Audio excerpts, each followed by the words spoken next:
নমস্কার বন্ধুরা, আজ আমি আপনাদের বানিয়ে দেখাবো আলু দিয়ে দুর্দান্ত স্বাদের একটা রেসিপি। তো চলুন দেখে নিন কিভাবে বানানো যায়।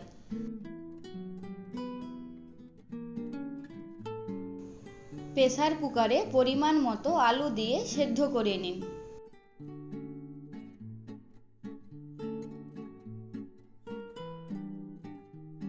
প্রথমেই আপনারা আপনাদের পরিমাণ মতো সেদ্ধ আলু নিয়ে আলুগুলো ভালোভাবে ম্যাশ করে নেবেন।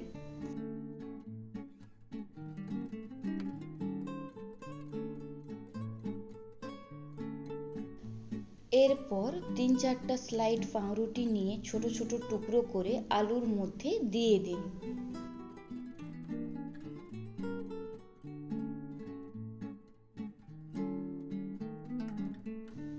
এবার পরিমাণ মতো অরিগ্যানো, পরিমাণ মতো চিলি ফ্লেক্স ও ধনিয়া পাতা এবং 2 চামচ কর্নফ্লাওয়ার ও স্বাদ মতো নুন দিয়ে দিন।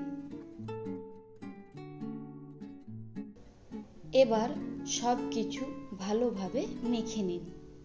আপনারা যদি ঝাল খেতে পছন্দ করেন তাহলে এখানে কুচনো কাঁচা লঙ্কাও ব্যবহার করতে পারেন। আপনারা কোনো রকম জল অ্যাড করবেন না, যেহেতু সেদ্ধ আলু রয়েছে। 2-3 মিনিট ভালোভাবে মেখে নিলেই ডোটা সুন্দরভাবে রেডি হয়ে যাবে। আলুর ডো থেকে একটু একটু করে নিয়ে এভাবে হাতের মাধ্যমে লম্বা শেপ দিয়ে দিন।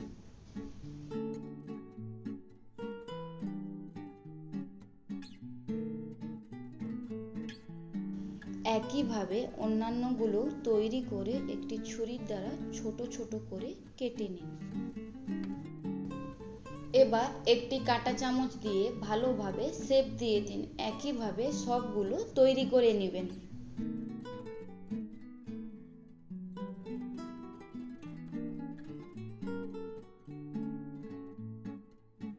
এরপর একটি কড়াইতে পরিমাণ মতো সাদা তেল নিয়ে নিন। তেলটি গরম হয়ে গেলে এক এক করে গরম তেলের ওপর দিয়ে দিন। এই সময় গ্যাসের হিটটা অবশ্যই লো করে দিবেন।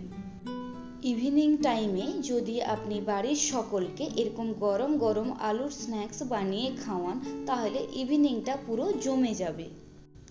এবার এক সাইড লাল হয়ে আসলে অপর সাইডটি উল্টে লাল লাল করে ভেজে নিন।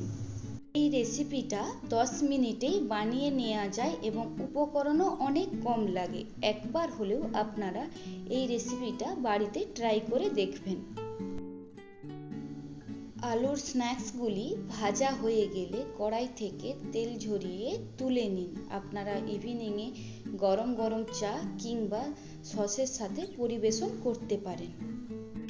যদি আমার রান্নাটি আপনাদের ভালো লাগে তাহলে অবশ্যই কমেন্ট বক্সে জানান এবং সাবস্ক্রাইব না করা থাকলে প্লিজ সাবস্ক্রাইব করে দিন এবং বন্ধুদের সাথে শেয়ার করুন।